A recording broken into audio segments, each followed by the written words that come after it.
Surface collapse occurs around old mine workings, a legacy of Newcastle's early mining history, and according to the Mine Subsidence Board, a potentially dangerous trap for young children. When the entrance to tunnels deteriorate, access to the old mine workings can be gained, a temptation to children who like to explore and who may be unaware of their hidden traps. One of the biggest problems is caused through lack of oxygen. There is some danger of other gases, poisonous gases, and there is always the danger of further collapse. But primarily it's the lack of oxygen. Is there a problem with people being familiar with old mines and assuming that they don't present a problem?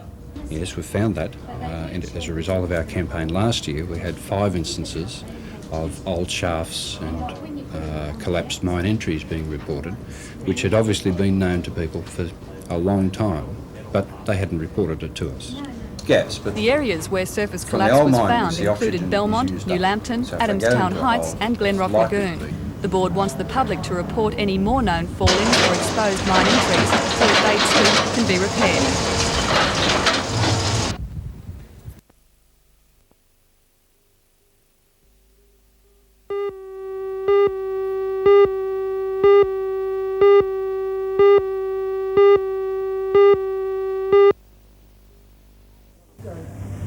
You're the most desirable, erotic girl I've ever clapped eyes on. Do you want to kiss me?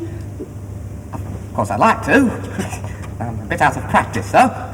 The Secret Diary of Adrian Mole is one of those success stories that never seems to end. What began as a light-hearted book written by former English school teacher Sue Townsend has grown into a cult of huge proportions.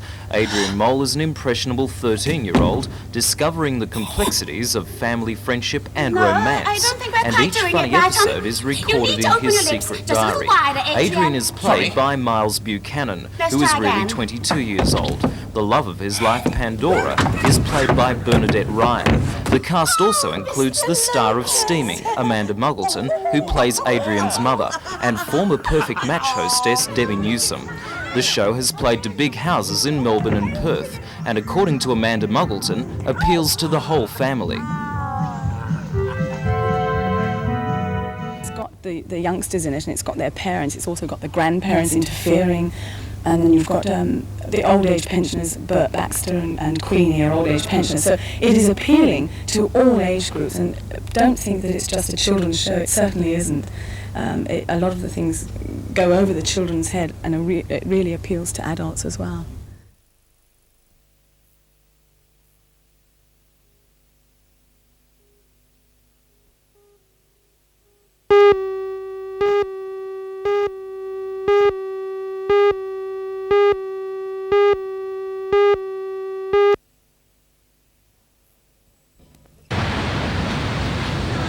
Was a beautiful sunny day, just right for spectators. For the contestants, however, the challenge was to make a few winning rides with waves that averaged at less than a metre. 72 surfers competed in the junior section of the event. Tomorrow the heats for the open section will be contested, with the finals being held over next weekend. Top local junior Brett Warner in the red made the best of the conditions in his heat, but he was unable to show the style which placed him in the top 6 of the Australian juniors held recently. This is the first time in the contest's 22-year history that it failed to attract an APSA rating, and consequently entries are down on previous years. This and today's lake-like conditions disappointed organisers, but they say if a southerly blows up overnight, tomorrow's open heats should prove exciting.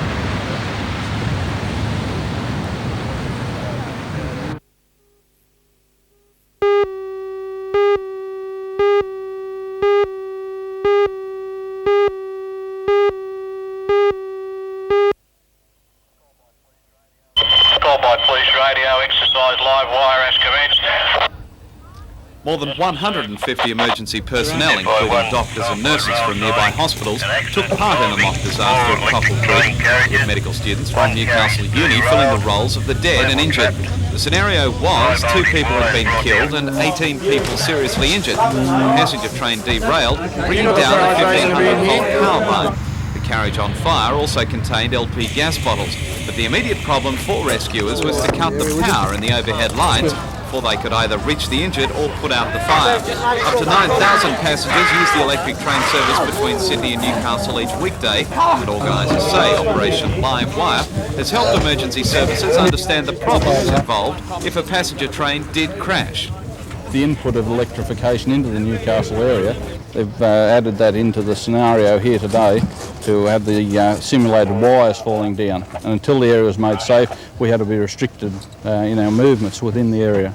Now what's going to happen to all the information now from the judging and the umpiring? Well, the umpires are here now from each section that's dealing with the state emergency services, the ambulance, the police, etc.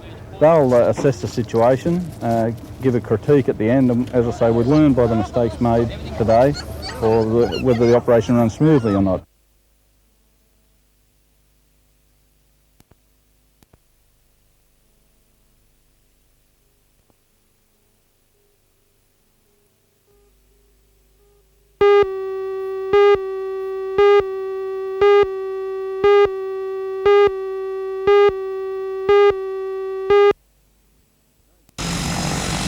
No sooner had the task force members flown into Rutherford Airport than they were taken to the National Textiles Plant to discuss the implications of the IAC recommendation. Earlier this year, the group had already assessed the impact on country areas of job losses in the textile industry when it visited central Victoria. After talks with National Textiles Management and employee representatives and a tour of the plant, Task Force Chairman Barry Cunningham said he'll report to the Prime Minister on the importance of textile, clothing and footwear industries to country employment and recommend any reductions in the import tariffs and other protection levels be introduced gradually. We're certainly on this committee very concerned at the IAC report. We believe that it didn't take into account enough of the social impact. The number one priority, or the 15%, has been ruled out already by the Minister and the Government, so that any changes that do take place will take place now in view of the changes that have occurred since that report came down. Managing Director of National Textiles Brian Smith has welcomed the support and says he can see no advantage in reducing the import tariff. There is a figure that says there is $1,000 million of protection given to the TCF industries, but one must remember that that is recovered in terms of tariffs, in terms of taxes, payroll taxes, and the taxes paid by our employees. President of the Textile Workers Union, John Rafley, says protection levels must be maintained to justify $560 million being spent on new equipment in the industry. We need to maintain reasonable levels of protection for the justification of that outlay in many millions of more dollars.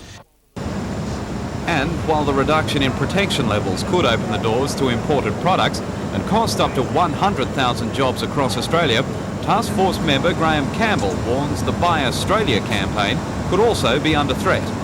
The real problem facing Australia is reindustrialisation. Now, you had the Prime Minister going on television a few months ago telling the world he wore Australian cotton underpants. Within a month, the Americans had finished our cotton industry by putting in a very protective regime in their own country, and the Australian Navy had bought a remotely controlled underwater vehicle from the Americans, despite the fact that the Australian one was better and cheaper. Now, no other country in the world would shoot itself in the foot like that.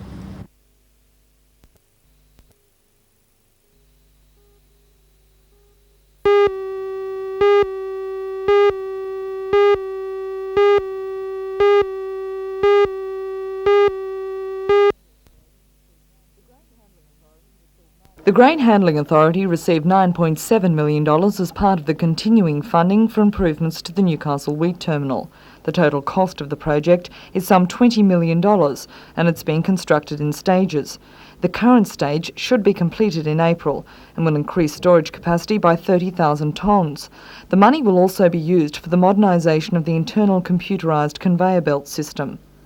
$2.7 million was also earmarked for the state dockyard. According to the General Manager, Robert Cox, the money is a clear indication of the state government's support for Newcastle's bid for the submarine contract.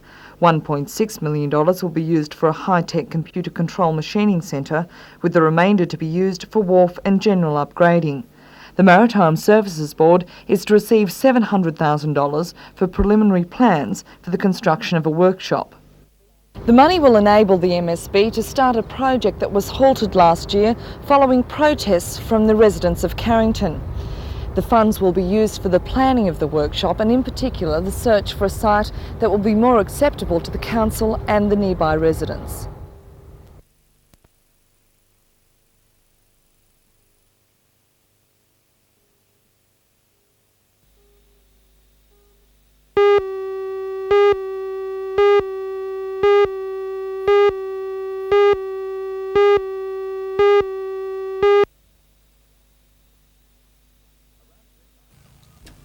Around midnight, a highway patrol car was arriving at Burdigan's Gap, 10 kilometres south of Bulladila, in answer to a complaint about straying wild horses, when the two officers on board witnessed the horror.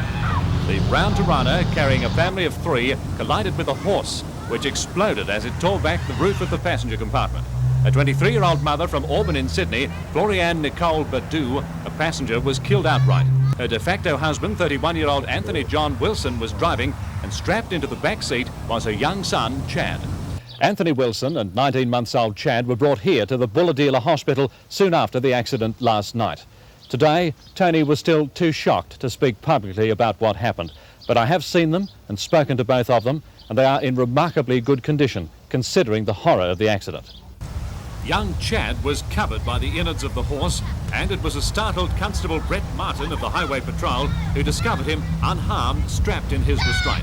All I could see was the child's eyes.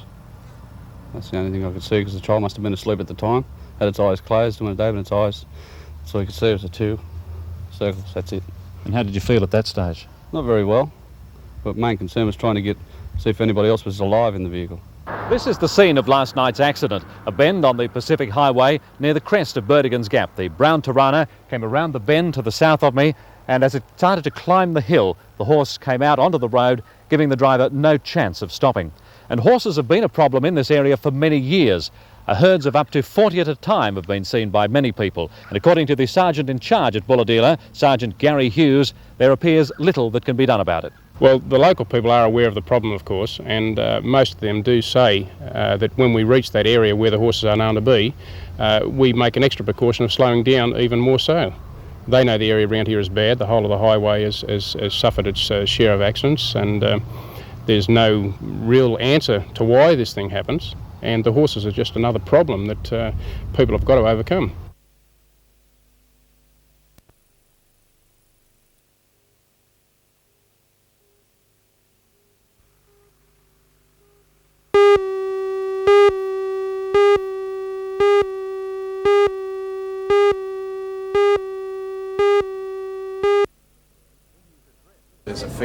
In his address at the University of Newcastle, Dr. Blewett outlined the role of medical education in responding to the health needs of the aged, work pioneered in the 1950s by regional geriatrician Dr. Dick Gibson, in whose honour the lecture is held. Dr. Blewett believes that pioneering role played by Newcastle and the Hunter Valley will continue. Minister, is there a plan perhaps to set up a chair of gerontology here at Newcastle University? Well, there's no specific plan. There's certainly some interest in the medical school in having a chair. One of the difficulties, I think, is that in small medical schools, and I'm familiar with one in my own state in South Australia, Flinders Medical School, it is difficult to provide the full range of professors' chairs right across all the specialities in medicine. Newcastle already has, I think, a very good training program for students in geriatrics, but in some ways that lacks the status of not having a chair, and I must say that, of course, students are affected by things like that. How important is the study of gerontology and, of course, the care of geriatrics, say, in a place like the Hunter Valley? Well, A, it's very important, and secondly, Newcastle has already got a national and perhaps even an international reputation, because Gibson's work and other work here pioneered a lot of the provision of geriatric services which are now being copied by both other states in this country but also by countries overseas.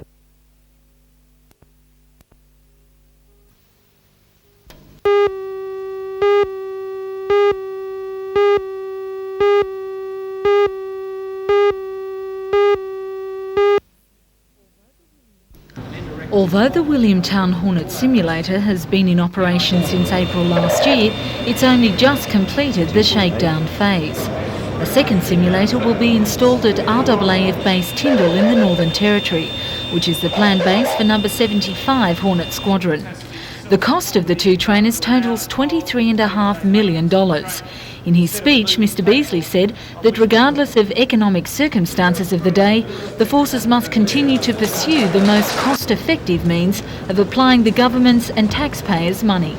The cost of fuel as it is these days, wear and tear on aircraft, and the fact that you can fly these for much longer periods of time than you can fly an aircraft, yes, it's a considerable saving.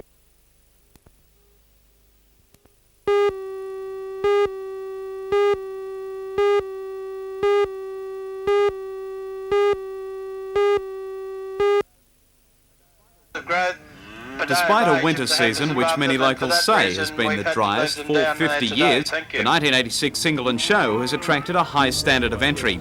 Organisers say the standard of cattle has been particularly high, especially in the Santa Gertrudis section. Champion Santa Gertrudis was 4-year-old Barraba Charles from Alf Smith's Barraba Santa Gertrudis stud at Quarraballong. Barraba Charles was second at this year's Royal Easter Show in Sydney and has won 4 all-breed trophies, and today faced strong competition from a field made up of all Royal Show entrants. There was all Sydney Show and Brisbane Show cattle here today. Now what's going to happen to Barraba Charles now? Oh, he'll do a few more North Coast shows and the early ones in the Hunter, and I suppose his future will be in the paddock with the cows. The show continues tomorrow with sideshow and ring events, and of course the traditional fireworks tomorrow night.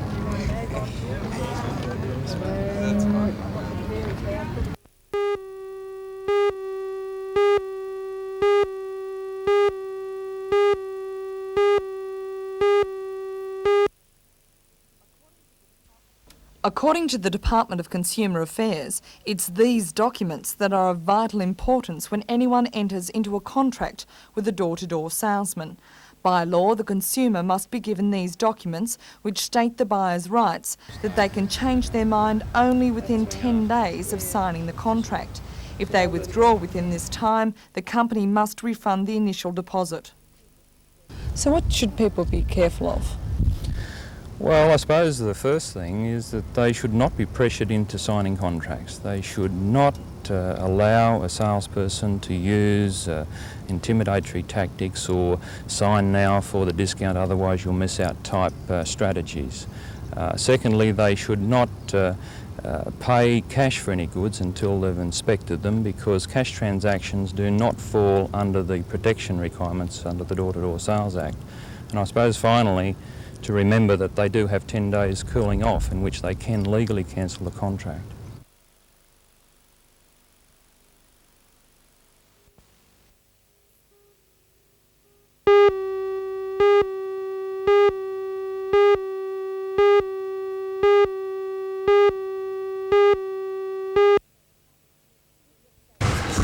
With the state titles behind them, Lance Hobson, Tony O'Brien and Peter Bell now have their sights firmly set on a place in the state team to contest the Australian titles in November. Tony, at 13 years old and competing in the 32 kilo division, had only 5 fights behind him before taking out silver at the state titles. In his first year of the sport, Peter Bell has chalked up first place in the Amateur Boxing Association and the New South Wales Police Boys Club state titles in the 57 kilo division. Coach Mick Sinclair says Lance Hobson's performance in the 41 kilo division was awesome, but Lance is just as quick to pat Mick on the back. I had the best, Mick Sinclair. He's really well. Is he hard on you? When you come in the titles, yeah.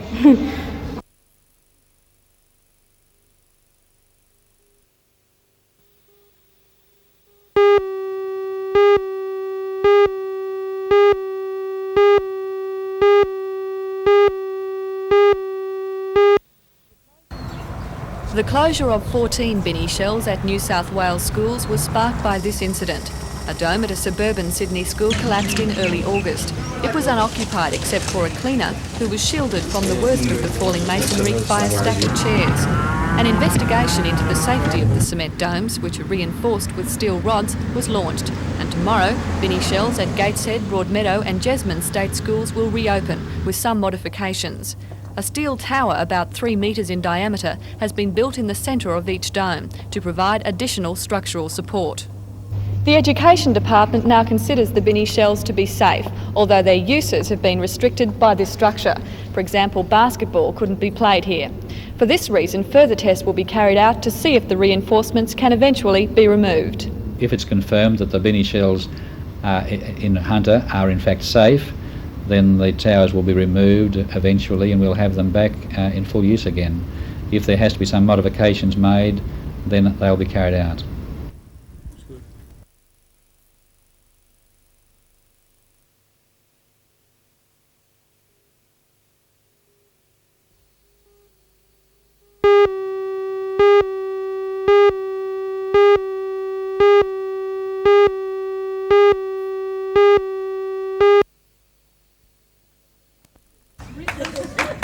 It had been a long, nerve-wracking day for Queen of Hearts entrants by the time the winner was announced this afternoon. Each girl had been judged on her personality, community spirit, general knowledge and interest in the work of the National Heart Foundation. For all of them, it was the climax of months of fundraising for the foundation. The title of Golden Hearts Lady went to the most successful fundraiser, Robin Brown from Cessnock. Chief Judge Peter Heinrich from the Advance Bank announced the regional final winner. Regional Queen of Hearts section winner is Sharon Duffy. Sharon from Ulanda goes to the state final at the end of the month, and if she wins that, to London to give a speech to the British Heart Foundation. Thank you.